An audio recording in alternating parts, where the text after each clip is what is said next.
You know, if you look at these polls across the country, especially in battleground states, now they're again virtually all of them, as I was discussing with Connell, these latest allegations from women, still many going back many years. Having said that, though, it is tight in a lot of them. Nevada, just as you saw there, included. Nevada, of course, has always had a sort of a tenuous, particularly among Democrats there, particularly among Bernie Sanders supporters there, a tenuous relationship with Hillary Clinton, that they didn't believe her anti-trade sentiment. They didn't believe her anti-Wall Street railing. Author and Crowded TV founder, Adryenn Ashley. Adryenn, very good to have you. The more we get on these WikiLeaks stuff, I guess it depends on the amount of coverage I get, which is not much, but the more Sanders supporters' worst fears and worst suspicions are realized. Does it boomerang on her in that state? The polls are competitive. What do you think? I think that the polls are not accurate because everything that we said happened, it's now been proven that it actually happened. Everything that we suspected, it's now been proven. But the media is not covering the fact that WikiLeaks is out there. You have 99% coverage on Trump making a lewd comment 11 years ago, and you don't have really any coverage of what Clinton said at her speeches. And we've been asking her to disclose those for a year.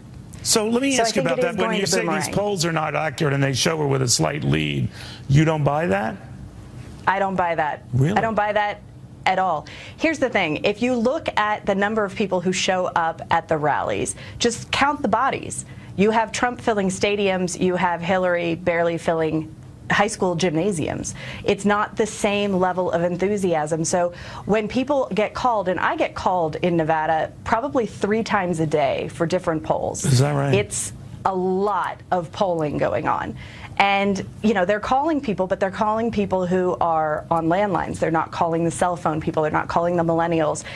They're not calling the Bernie Sanders people. And a lot of Nevada Bernie Sanders supporters are still Bernie or bust. And unfortunately, through some form of shenanigans, I'm going to call it shenanigans, Jill Stein is not on the ballot. And she was likely to pick up 40% of the Bernie Sanders delegates and all the voters. So but she's not on the ballot. I know, but where do they go? That's always been the question, Adryenn. Do they, whatever their suspicions of Hillary Clinton, jump to Donald Trump, or do they opt out? They not participate? What? Most of them are going to Gary Johnson as a strict protest vote.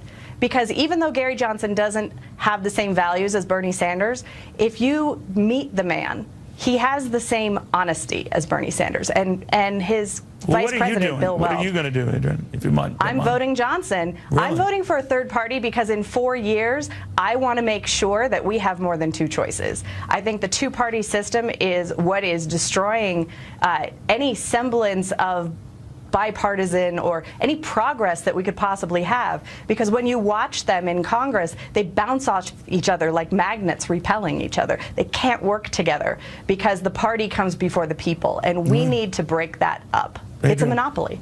Thank you very much. Very good having you. Thank you. That could be interesting. We'll see if she's right about that. She's right there. She should know.